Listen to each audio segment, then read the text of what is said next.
que c'est la première fois que Develop Invest réunit ses clients.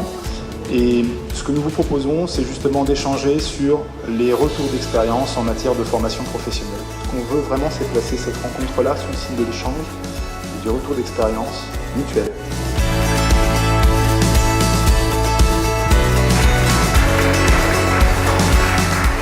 Mars, comme toutes les entreprises, est en transformation, en constante transformation.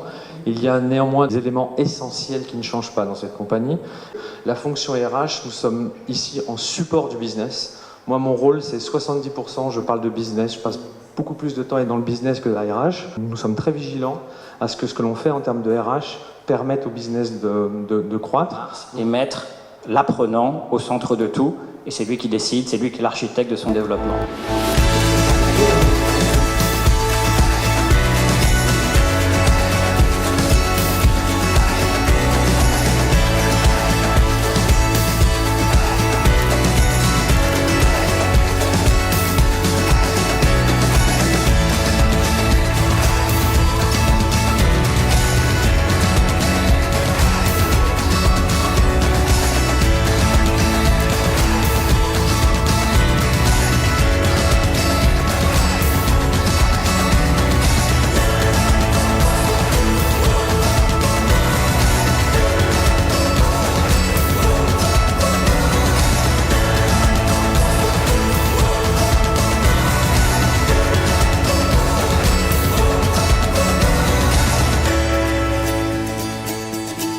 C'est une matinée qui était assez intéressante parce que nous avons eu plusieurs points de vue, à la fois des très grosses entreprises, à la fois des entreprises plus petites, à la fois du digital, mais aussi des formations plus classiques.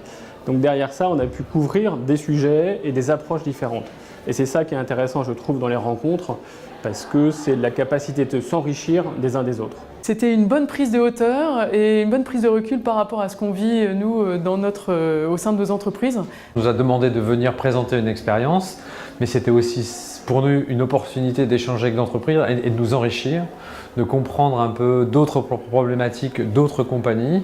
Donc on l'a pris vraiment comme une opportunité d'apprendre et je pense que c'est la bonne façon de faire. Mais plutôt de se recentrer sur le bénéficiaire et construire une offre de formation qui lui corresponde. Si je devais retenir 2 ou 3 choses de cette matinée, la première, ça serait qu'il faut qu'on ait le courage de proposer des formations sous des modalités innovantes. Innovantes pouvant être le digital.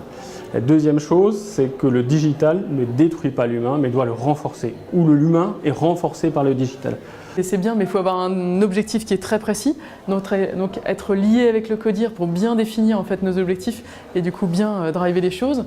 Et puis le fait de le faire avec les gens pour que ça leur serve et qu'ils y voient en fait, l'intérêt et se mettent à leur place pour pouvoir leur apporter vraiment ce dont ils ont besoin. Toutes les entreprises sont à des différents stades d'évolution, mais définitivement la formation est un outil clé pour ce qui est la transformation du business et toujours garder en tête que tout ce qui doit être fait en termes de formation doit être au service du business.